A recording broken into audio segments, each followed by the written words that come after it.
قل انی نہیت ان اعبد الذین تدعون من دون اللہ، کہہ دیجئے مجھے تو روک دیا گیا ہے ان کو پوجنے سے کہ جن کو تم پکارتے ہو اللہ کے سوا.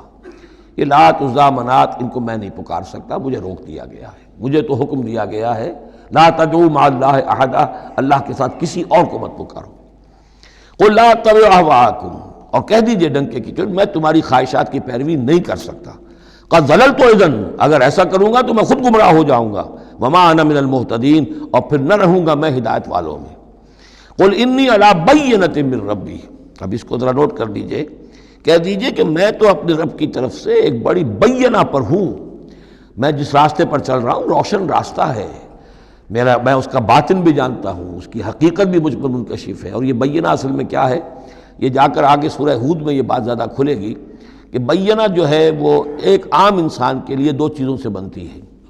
فطرت سلیمہ، جیسا کہ میں نے شروع میں عرض کیا تھا آپ سے، فطرت سلیمہ عقل سلیم، اس سے انسان ایک حد تک آ گیا. پھر اللہ کی وحی جو آئی اس نے تصدیق کر دی، یہ بینہ بن گیا. اب اسی معنی میں پھر رسول اور پھر اللہ کی وحی مل کر بینہ بن جاتے ہیں. وہ لوگوں کے حق میں بینہ، اور خود اپنے حق میں بینہ کیا ہے، آپ کی اپنی فطرت سلیمہ عقل سلیم، اور اس پر پھر وحی کی توثیق. وحی نے آ کر ان کو اجاگر کر دیا ان حقائق کو جن تک آپ اپنی عقل سلیم اور فطرت سلیمہ کی رہنمائی میں پہنچ چکے تھے. قل انی علی بینۃ من ربی، کہہ دیجئے میں کوئی اندھیرے میں ٹامک ٹوئیاں نہیں مار رہا ہوں. تم جو مجھ سے مطالبے کر رہے ہو، مجھ پر دباؤ ڈال رہے ہو، میں تو اپنے رب کی طرف سے بینہ پر ہوں. وَكَذَّبْتُمْ بِهِ، تم نے اسے جھٹلا دیا ہے. مَا عِندِي مَا تَسْتَعْجِلُونَ بِهِ، میرے پاس وہ شے موجود نہیں ہے جس کی تم جلدی مچا رہے ہو.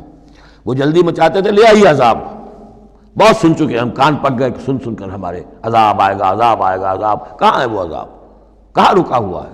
10 برس ہو گئے. میرے پاس نہیں ہے، میرے اختیار میں نہیں ہے. وہ عذاب بھی آئے گا اللہ کے فیصلے سے آئے گا، جب وہ چاہے گا آئے گا. ما عندی ما تستعجلون بھی، جس چیز کی تم جلدی مچا رہے ہو وہ میرے اختیار میں نہیں ہے. ان الحکم الا للہ، فیصلے کا اختیار کلیتاً اللہ کے ہاتھ میں ہے. یقص الحق، وہ حق بات بیان کر دیتا ہے. وہو خیر الفاصلین، اور وہ سب سے اچھا فیصلہ کرنے والا ہے. قل لو ان عندی ما تستعجلون به، اب اس میں وہ تلخی جو ہے وہ ظاہر ہو رہی ہے کہ تم جو تنگ آ گئے ہو میری باتیں سن سن کر، میرے اندر بھی تمہاری جانب سے بیزاری پیدا ہو چکی ہے. قل لو ان عندی ما تستعجلون به، کہہ دیجئے اگر میرے ہاتھ میں ہوتا، میرے اختیار میں ہوتا، میرے پاس ہوتا جس کی تم جلدی مچا رہے ہو، لقضی الامر بینی و بینکم، تو میرے اور تمہارے مابین کبھی کا فیصلہ طے ہو چکا ہوتا. میں تمہیں ابھی مزید مہلت نہ دیتا. تم اگر تمہارے کان پک گئے تو میں بھی تنگ آ چکا ہوں، میرے بھی اب جو ہے صبر کا پیمانہ جو ہے وہ ایک حد کو پہنچ چکا ہے. لقضی الامر بینی و بینکم، میرے اور تمہارے مابین کبھی کا فیصلہ چکا دیا گیا ہوتا. واللہ عالم بالظالمین، اللہ خوب واقف ہے ظالموں سے. وعنده مفاتح الغیب، اسی کے پاس ہے خزانے غیب کے. یہ مفاتح جو یہاں جمع آیا ہے تو مفتاح کہتے ہیں کنجی کو، اس کی جمع بھی ہے، اور مفتاح کہتے ہیں اس کو جس سے کھولا گیا یعنی خزانہ. یہاں پر مفتاح کی جمع ہے یہ مفاتح. وعنده مفاتح الغیب، اسی کے پاس غیب کے سارے خزانے ہیں. لا یعلمها الا هو، کوئی جانتا ہی نہیں ان کو سوائے اس کے. وَيَعْلَمُ مَا فِي الْبَرِّ وَالْبَحْرِ، اور وہ تو جانتا ہے جو کچھ خشکی میں ہے اور جو کچھ سمندر میں ہے. وَمَا تَسْقُطُ مِنْ وَرَقَةٍ إِلَّا يَعْلَمُهَا، اور نہیں گرتا کوئی ایک پتا بھی کسی درخت سے مگر اللہ کے علم میں ہوتا ہے. وَلَا حَبَّةٍ فِي ظُلُمَاتِ الْأَرْضِ وَلَا رَطْبٍ وَلَا يَابِسٍ، نہیں گرتا کوئی دانہ نہ زمین کی تاریکیوں میں، وہ دانہ گھستا ہے زمین کے اندر بیج کی شکل میں. ولا رطبن، نہ کوئی ہری چیز تر و تازہ، ولا یابس، نہ سوکھی چیز، الا فی کتاب مبین، ایک کتاب مبین میں سب کی سب موجود ہے. یہ کتاب مبین اللہ کا علم قدیم ہے، اللہ کا علم قدیم جس میں کہ ہر شے موجود ہے. ما کان و ما یکون، آن واحد کی طرح. وَهُوَ الَّذِي يَتَوَفَّاكُم بِاللَّيْلِ، اب یہ لفظ یہاں پر آ گیا ہے، وہ جو قادیانیوں کے ساری خباثت کا توڑ جو ہے، وہ جو میں نے وضاحت آپ کو بیان کی تھی کہ وفا یوفی یتوفا، اب یہاں آ گیا وَهُوَ الَّذِي يَتَوَفَّاكُم بِاللَّيْلِ، وہی ہے جو تمہیں وفات دیتا ہے رات کے وقت. کیا وفات دیتا ہے؟ کیا انسان مر جاتا؟ نہیں، جان تو رہتی ہے، شعور نہیں رہتا. میں نے کہا تھا 3 چیزیں ہیں، جسم ہے، جان ہے، جان میں شعور ہے. بڑا پیارا ایک شعر ہے فارسی کا، جان نہاں در جسم او در جانہا، جسم کے اندر تو پنہا ہے جان، جان میں وہ پنہا ہے۔ تین چیزیں ہو گئیں یہاں اس شعر میں، وہ سے مراد کچھ اور ہے، اس وقت میں اس پر نہیں جاؤں گا، لیکن تین چیزیں سمجھ لیجئے۔